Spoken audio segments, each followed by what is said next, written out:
ನಮಸ್ಕಾರ ವೀಕ್ಷಕರೇ, ದಿನ ಕಳೆದಂತೆ 2024ರ IPL ನ ಮಿನಿ ಆಕ್ಷನ್ ಹತ್ತಿರವಾಗುತ್ತಿದೆ. ಈ ಬಾರಿಯ ಮಿನಿ ಆಕ್ಷನ್ ಇದೇ ಡಿಸೆಂಬರ್ 19ರಂದು ದುಬೈನಲ್ಲಿ ನಡೆಯಲಿದೆ. ಮತ್ತೆ ಆಕ್ಷನ್ಗಾಗಿ ನಮ್ಮ RCB ತಂಡವು ಕೂಡ ಈಗಾಗಲೇ ಎಲ್ಲಾ ಸಿದ್ಧತೆ ಮಾಡಿಕೊಳ್ಳುತ್ತಿದೆ. RCB ಬಳಿ ಆಕ್ಷನ್ ನ ಮುಂಚೆ 23 ಕೋಟಿಯಷ್ಟು ಪರ್ಸ್ ವ್ಯಾಲ್ಯೂ ಬಾಕಿ ಇದ್ದು, ಇದರಲ್ಲಿ RCB ತಂಡಕ್ಕೆ 6 ಆಟಗಾರರನ್ನು ಖರೀದಿಸಬೇಕಾಗಿದೆ. ಇದರಲ್ಲಿ 3 ವಿದೇಶಿ ಪ್ಲೇಯರ್ಸ್ ಗಳಾದರೆ 3 ಭಾರತೀಯ ಪ್ಲೇಯರ್ಸ್ ಗಳಿದ್ದಾರೆ. ಮತ್ತೆ RCB ಈ ಬಾರಿ ಬಹುತೇಕ ಎಲ್ಲಾ ಬೌಲರ್ಸ್ ಗಳನ್ನು ರಿಲೀಸ್ ಮಾಡಿದ್ದರಿಂದ ಬರುವಂತ ಆಕ್ಷನ್ ನಲ್ಲಿ ಪ್ರಮುಖ ಬೌಲರ್ಸ್ ಗಳನ್ನು ಟಾರ್ಗೆಟ್ ಮಾಡುವ ಸಾಧ್ಯತೆ ತುಂಬಾ ಹೆಚ್ಚಾಗಿದೆ. ಕಳೆದ ಬಾರಿ ತಂಡದಲ್ಲಿದ್ದ Jose Hazlewood, Harshal Patel, Wanindu Hasaranga, David ವಿಲ್ಲಿಯರ್ ಅಂತ ಪ್ರಮುಖ ಬೌಲರ್ಸ್ ಗಳನ್ನು RCB ಈಗಾಗಲೇ ತಂಡದಿಂದ ರಿಲೀಸ್ ಮಾಡಿದೆ. ಮತ್ತೆ RCB ಟಾರ್ಗೆಟ್ ಮಾಡಲಿರುವ ಪ್ರಮುಖ ಆಟಗಾರರ ಪಟ್ಟಿಯಲ್ಲಿದ್ದ ಆಸ್ಟ್ರೇಲಿಯಾದ ಘಾತಕ ವೇಗದ ಬೌಲರ್ ಮತ್ತೆ RCBಯ ಮಾಜಿ ಆಟಗಾರ ಮಿಚೆಲ್ ಸ್ಟಾರ್ಕ್ ಅವರು ಈ ಬಾರಿ RCBಗೆ ಸಿಗುವುದು ತುಂಬಾ ಕಷ್ಟ ಅಂತಾನೆ ಹೇಳಲಾಗುತ್ತಿದೆ. ಮಿಚೆಲ್ ಸ್ಟಾರ್ಕ್ ಅವರಿಗೆ ಈ ಬಾರಿಯ ಆಕ್ಷನ್ ನಲ್ಲಿ ನಿರೀಕ್ಷೆಗೂ ಮೀರಿ ಬೇಡಿಕೆ ಹೆಚ್ಚಾಗಿದೆ. ಈಗಾಗಲೇ ಮಿಚೆಲ್ ಸ್ಟಾರ್ಕ್ ಅವರಿಗೆ 5 ರಿಂದ 6 ಫ್ರಾಂಚೈಸಿಗಳು ಕರೆ ಮಾಡಿ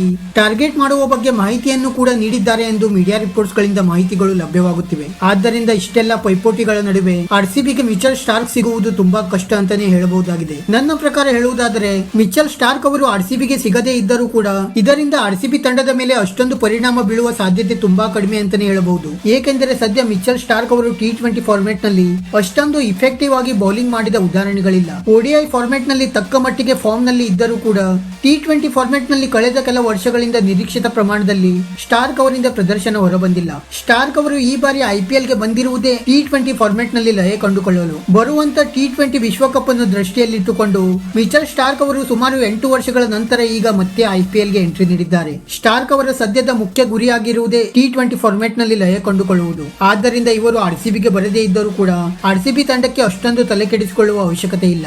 ಆದರೆ ಅದೇನಿದ್ದರೂ ಕೂಡ ಸದ್ಯಕ್ಕಂತೂ ಮಿಚೆಲ್ ಸ್ಟಾರ್ಕ್ ಅವರಿಗೆ IPL ನಲ್ಲಿ ಭಾರಿ ಬೇಡಿಕೆ ಇದ್ದು RCB ಇವರನ್ನು ಖರೀದಿಸಲು ಯಶಸ್ವಿ ಆಗುತ್ತಾ ಎಂದು ಕಾದು ನೋಡಬೇಕಾಗಿದೆ. ವೀಕ್ಷಕರೇ, ನಿಮ್ಮ ಪ್ರಕಾರ ಮಿಚೆಲ್ ಸ್ಟಾರ್ಕ್ ಅವರಿಗೆ RCB ಈ ಬಾರಿ ಆಕ್ಷನ್ ನಲ್ಲಿ ಟಾರ್ಗೆಟ್ ಮಾಡಬೇಕೋ ಬೇಡವೋ ಎಂದು ನಮಗೆ ತಪ್ಪದೇ ಕಮೆಂಟ್ ಮೂಲಕ ತಿಳಿಸಿ. ವಿಡಿಯೋ ಇಷ್ಟ ಆಗಿದ್ದರೆ ಲೈಕ್ ಮಾಡಿ ಮತ್ತೆ ಚಾನೆಲ್ ಅನ್ನು ಸಬ್ಸ್ಕ್ರೈಬ್ ಮಾಡಲು ಮರೆಯಬೇಡಿ.